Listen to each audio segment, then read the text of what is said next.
ಕನ್ನಡ ಒಕ್ಕೂಟದ ಎಲ್ಲ ಮುಖಂಡರ ನೇತೃತ್ವದಲ್ಲಿ ಇವತ್ತು ಮೇಕೆದಾಟು ಯೋಜನೆಗೆ ಅಡ್ಡಿಪಡಿಸುತ್ತಿರುವ ತಮಿಳುನಾಡು ಸರ್ಕಾರದ ವಿರುದ್ಧ ಮತ್ತು ಕರ್ನಾಟಕ ಸರ್ಕಾರ ಪ್ರಾರಂಭ ಮಾಡಬೇಕು ಅಂತೇಳಿ ಒತ್ತಾಯಿಸಿ ಇವತ್ತೊಂದು ಗಡಿ ಬಂದ್ ಕಾರ್ಯಕ್ರಮವನ್ನು ನಡೆಸ್ತಾ ಇದ್ದೇವೆ. ಇವತ್ತು ಕಳೆದ ವಾರದ ಹಿಂದೆ ವಾಟಾಳ್ ನಾಗರಾಜ್ ಸಾಹೇಬರೊಂದು ಪ್ರೆಸ್ ಮೀಟ್ ಮಾಡಿ ಒಂದು ಹೇಳಿಕೆಯನ್ನು ಕೊಟ್ಟಿದ್ರು. ಇವತ್ತು ನಮಗೆ ಭಾರಿ ಅನ್ಯಾಯ ಆಗ್ತಾ ಇದೆ. ಇದು ದಶಕಗಳಿಂದ ಅನ್ಯಾಯ ಆಗ್ತಾ ಇರೋದು ಕರ್ನಾಟಕದ ಕನ್ನಡಿಗರಿಗೆ. ನಾವು ಕೇಳ್ತಾ ಇರ್ತಕ್ಕಂಥದ್ದು ಕುಡಿಯೋ ನೀರಿಗೋಸ್ಕರ ನೀರನ್ನು ಕೇಳ್ತಾ ಇದ್ದೀವಿ.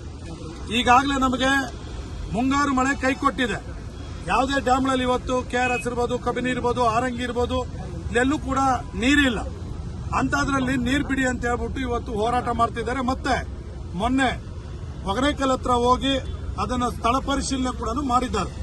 ಇದು ನಿಜವಾಗಲೂ ಕೂಡ ನಮಗೆ ಕೋಪ ತರ್ತಕ್ಕಂಥದ್ದು ಮತ್ತೆ ಕನ್ನಡಿಗರನ್ನ ಉದ್ರೇಕ ಮಾಡತಕ್ಕಂಥ ವಿಚಾರ ಒಂದಷ್ಟು ಜನ ಮಾಡ್ತಿದ್ದಾರೆ. ಆಮೇಲೆ ಮೊನ್ನೆ ಏನು ವಾಟಾಳ್ ನಾಗರಾಜ್ ಸಾಹೇಬ್ರ ಒಂದು ಹೇಳಿಕೆಯನ್ನು ಕೊಟ್ಟರು, ತದನಂತರ ಇವತ್ತಿನ ಹೋರಾಟಕ್ಕೆ ಒಂದು ಹೇಳಿಕೆಯನ್ನು ಕೊಟ್ಟರು. ಅದರ ನಂತರ ಅಲ್ಲಿ ಒಂದಷ್ಟು ಮಾಧ್ಯಮಗಳು ಒಂದಷ್ಟು ವಿರುದ್ಧವಾಗಿ ಮಾತನಾಡ್ತಿದ್ದಾರೆ. ಅದ್ರ ಬಗ್ಗೆ ನಮಗೆ ಚಿಂತೆ ಇಲ್ಲ. ಆದರೆ ಸುಳ್ಳು ಮಾಹಿತಿಗಳನ್ನು ಕೊಟ್ಟು ಒಬ್ಬ ನಾಯಕರನ್ನ ತೇಜೋವಧೆ ಮಾಡೋ ಇದೆಯಲ್ಲ, ಅದು ಸರಿ ಇಲ್ಲ. ಯಾಕೆಂದ್ರೆ ಯಾವುದೇ ಹೋರಾಟದಲ್ಲಿ ಕನ್ನಡ ಒಕ್ಕೂಟದ ಅದು ವಾಟಾಳ್ ನಾಗರಾಜ್ ಅವರ ಹೋರಾಟದಲ್ಲಿ ಯಾವುದೇ ಅಹಿತಕರ ಘಟನೆ ಇದುವರೆಗೂ ನಡೆದಿಲ್ಲ. ನಾವು ಯಾವುದೇ ಲಾರಿಗಳನ್ನ ನಿಲ್ಲಿಸೋದಿಲ್ಲ, ಯಾರನ್ನೇ ವಾಹನ ಚಾಲಕರನ್ನ ಹೊಡೆಯೋದಿಲ್ಲ, ಬಡಿಯೋದಿಲ್ಲ. ಈ ತರದ ವಿಚಾರವನ್ನ ಸುಳ್ಳು ಸುದ್ದಿಗಳನ್ನ ತಮಿಳುನಾಡು ಜನತೆಗೆ ಒಂದಷ್ಟು ಜನ ತಮಿಳು ಮಾಧ್ಯಮದವರು ಅಂದ್ರೆ ಯೂಟ್ಯೂಬ್ ಮಾಧ್ಯಮದವರು ಹೇಳ್ತಿದ್ದಾರೆ. ಕೆಲವರು, ಎಲ್ಲರೂ ಅಲ್ಲ. ಅದಕ್ಕಾಗಿ ನಮಗೆ ಇವತ್ತು ಕೂಡ ಈ ಒಂದು ಹೋರಾಟ, ಈ ಗಡಿ ಭಾಗದಲ್ಲಿ ನೂರಾರು ಹೋರಾಟಗಳು ನಡೆದಿದೆ. ಯಾವತ್ತೂ ಕೂಡ ಗಡಿಯಲ್ಲಿ ಅಹಿತಕರ ಘಟನೆಗಳು ನಡೆದಿಲ್ಲ. ನಮಗೆ ಅನ್ಯಾಯ ಆಗ್ತಾ ಇದೆ.